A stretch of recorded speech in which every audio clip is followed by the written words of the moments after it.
Hey guys, I'm here today to talk about, and I say talk about rather than review because this isn't really going to be a review because I don't think I'm going to be able to keep my just general gushiness in check because I don't really have a measured response to these two books because I just completely adored them. Those books are Normal People and Conversations with Friends by Sally Rooney. Now, firstly, I just feel like I should talk about my history with Sally Rooney books. That sounds like there's loads of detail. There isn't. Anyway, when this came out a couple of years ago, I heard loads of people talk about it and I flat out did not want to give it a go. Like, I heard loads of people say how it, the writing style was really pared back. It's not overly descriptive in terms of, describing the atmosphere or the details of a room or what a location looks like, and people said it was millennial and there was no speech marks and it was filled with lots of dialogue, and all those descriptions just put me off. I just thought it's going to be pretentious, it's going to be just dry, I'm not going to care and I don't want to read it. And I was 100% certain about that, so never felt drawn to picking this book up at all. Okay, so that was a couple of years ago and I've had loads of people whose opinions I trust rave about it and I was like, definitely not for me. Then Normal People came out in November of this year and it was longlisted for the Man Booker Prize just before it came out actually, and I looked into the whole long list and I thought actually this one sounds, in terms of plot description, sounds like something I would enjoy a bit more, but I still wasn't that bothered. But then I decided to try quite a few of the books off the long list because they sounded quite intriguing, and I was kindly sent this one from the publisher, and so I thought, I've not really got much to lose here, I'll give it a go.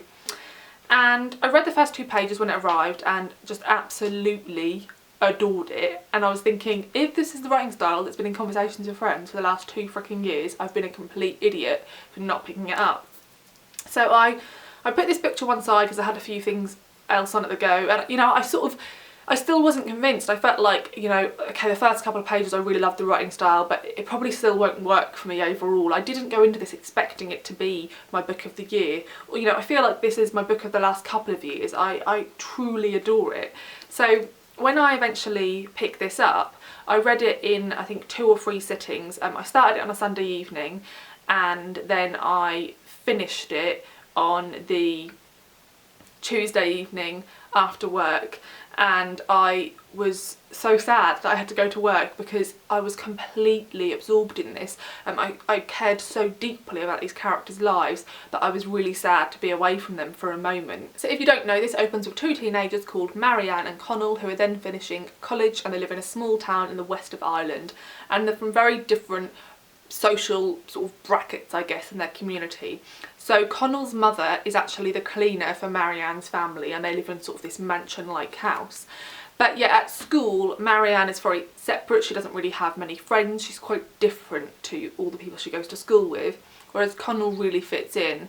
He's quite sporty, he's quite popular, and he very easily makes friends without really having to put much effort on his own part. And very early on in the novel, Marianne and Connell begin a sexual relationship with one another that on the surface is just a sexual agreement, like it doesn't go any further than that, and it's kept secret because Connell fears that other people will find out and think he's a complete weirdo for wanting to have a sexual relationship with Marianne, who everyone at school thinks is a weirdo.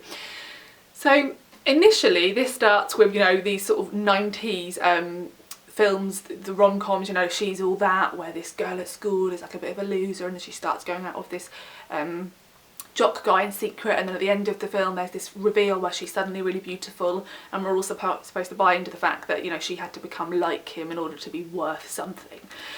So I think this book is really self-aware in that it uses that trope to begin with, but then becomes so much more than that. It is so much more, and this book for me is the best love story I've ever read, the best handling of a romantic or sexual relationship that I've ever read.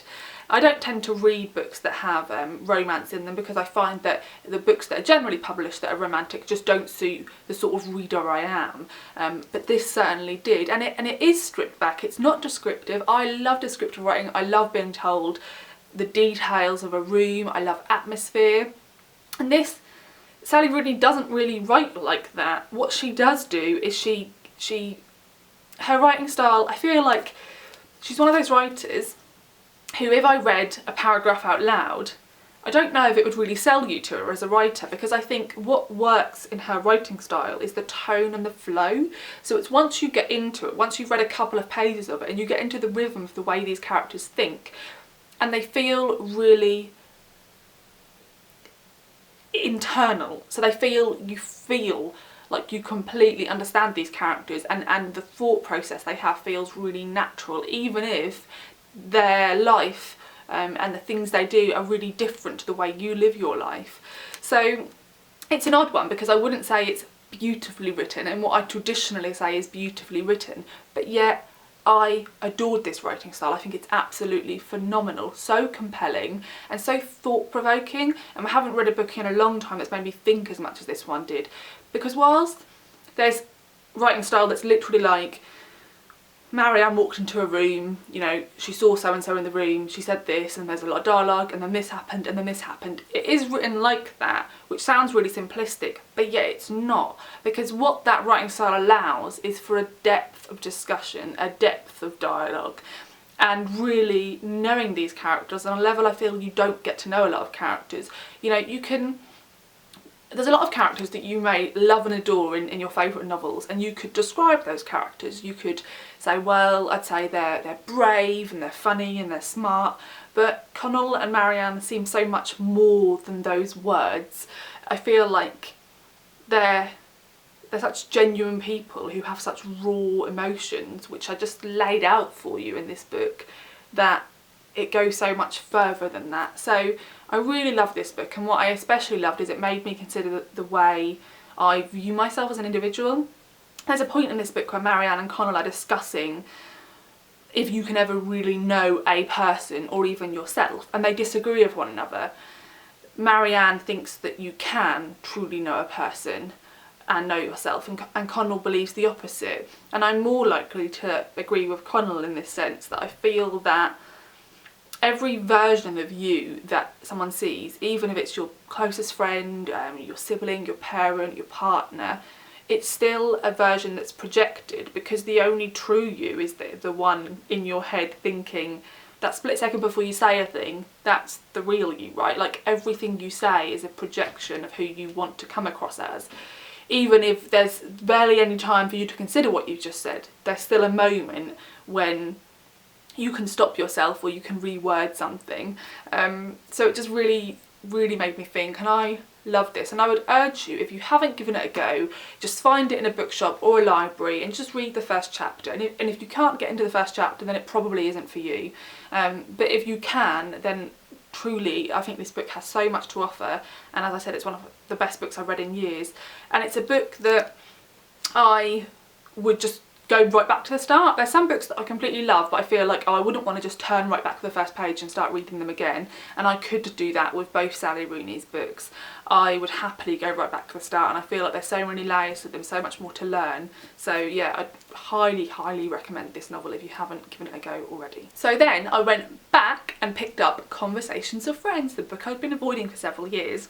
So when I said in a video how much I love Normal People, a lot of people said, well, I really love Conversations with Friends, but I didn't really enjoy Normal People that much. Or, I really love Normal People, but I've since read Conversations with Friends and it just wasn't as good for me.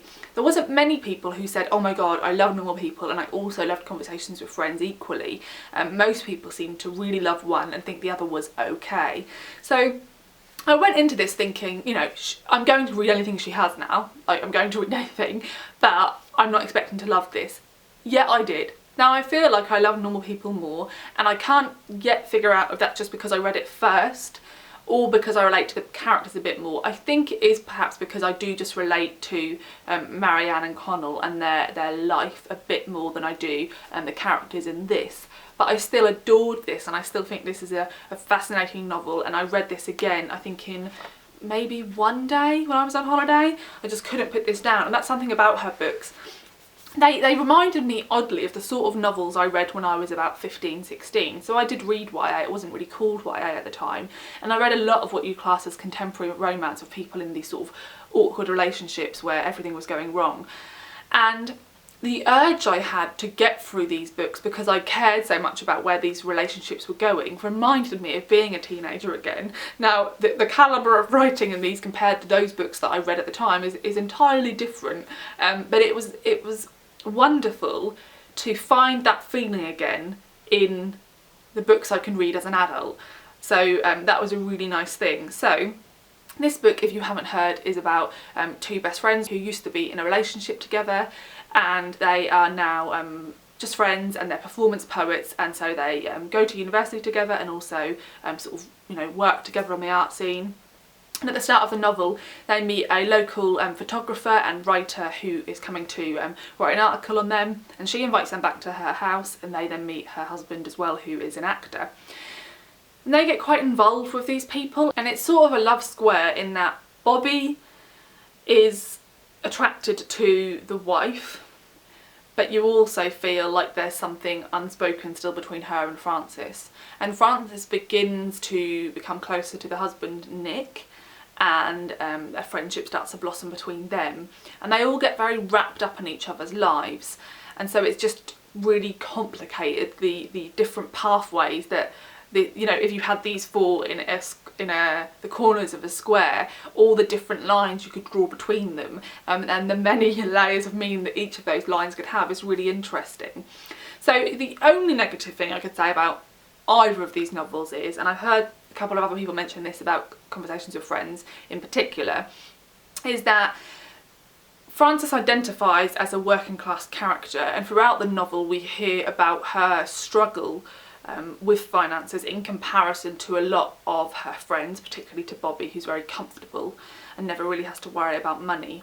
But yet we're also told at the same time that Frances lives in an apartment that is her uncle's, and that you're unsure whether she pays rent, and you're also told that her father gives her an allowance every month. And she doesn't have sort of a part-time job working in a shop, as lots of people did as students, as I did. And so that is the only thing about either of these books that slightly made me a bit like edgy, because I find it difficult when a character very assertively identifies as working class and struggling, and never has the caveat that I still have these privileges and other people don't have these privileges. I feel that to not acknowledge that is a little bit uncomfortable. I'd be interested to know whether Sally Rooney did that on purpose and she was aware of those privileges, and she wanted Frances to come across like that, or whether at the time of writing she genuinely thought that, you know, that they weren't privileges that needed to be acknowledged. Because, you know, I would identify as working class, particularly you know, as I was growing up and as I was a student, but I'm very aware that at the same time, you know, my family had the ability to give me you know, a little bit of money to help towards my phone contract, or you know, my mum never had to ask me for rent when I visited home, and I know other people who weren't in that situation. So I'm very much aware of my privilege. I think you need to be aware of where you are on the, it's an uncomfortable thing to discuss, but where you are on that ladder, I guess. So whilst you can recognise that there's people who have more than you who perhaps aren't aware, you also need to recognise that to somebody else you're that individual, right? So Frances is a bit unaware of that. That's the only thing I can criticise. Other than that, I really enjoyed this. And actually I found this one a bit more challenging in terms of my views, because a large part of this novel is about, interestingly, not about what I'd call adultery, but about the idea of not being in a monogamous relationship. And it was interesting to question why, you know, as a society predominantly we do that. And I like to question any sort of societal bracket we've been put in, anything that is conformative. I like to question why we do that, and I think monogamy is one of those like last hurdles that I find difficult to question, because it makes sense. So it was really difficult to have, really not difficult, really interesting and challenging to have this novel explore that as a main topic. So yeah, I just really love the way she writes, and as I said, I'd pick one of these books up in a library or a bookshop, have a little read of a few pages, and if you don't feel like you can get into it, then that's fair enough, you know. I get why these aren't for everyone, but I would urge you, if you've been thinking like I was for a few years, yeah, that's just not for me, but you haven't read a page yet, then do, because I'm so happy I found her as an author. I feel so excited, and actually I was discussing it with Johnny after I finished this one and gave this one 5 stars as well, and he was saying, do you have any authors who, you know, all their published books you've given 5 stars? And I realised that I don't, which is quite crazy. So yes, she has only got 2 books out, but there's other authors who have 2 books and I still haven't given them both 5 stars. So at the moment, you know, one of her favourite authors of all time, which seems quite crazy seeing as I was refusing to read her books a few months ago. So I, you know, just am in awe really. And you know, I know people mention it all the time, but it's particularly crazy because she is my age. I have no aspirations to be a writer at all, so I don't feel like that is a comparable thing. But what I do think is wonderful is that she is my age and has the ability already to write like this. So I'm so excited to follow the rest of her career, and you know, really hopeful that we get a book of a few years because I'm impatient. I will reread these in the meantime. So let me know what you thought of these, if you read them, if you haven't and you think you're going to give them a go. And also I just want to thank you guys because I asked for recommendations in a previous video for books like Normal People, and lots of people recommended Tender by, I think it's Belinda McKeon, is it? And I bought it, I found it in a bookshop and I read the first few pages and really loved it, and it is quite similar to Sally Rooney, so I'm really looking forward to reading that. But I will need more once I've read that because I probably will read that this month. So do give me more recommendations, please, please, please, down below. I'd be ever so grateful. Like, truly, I want to read stuff like this like as often as I can because I just adored it. So yeah, really would love more recommendations down below. I'd be ever so grateful. Thank you for watching and I'll see you in the next video. Bye.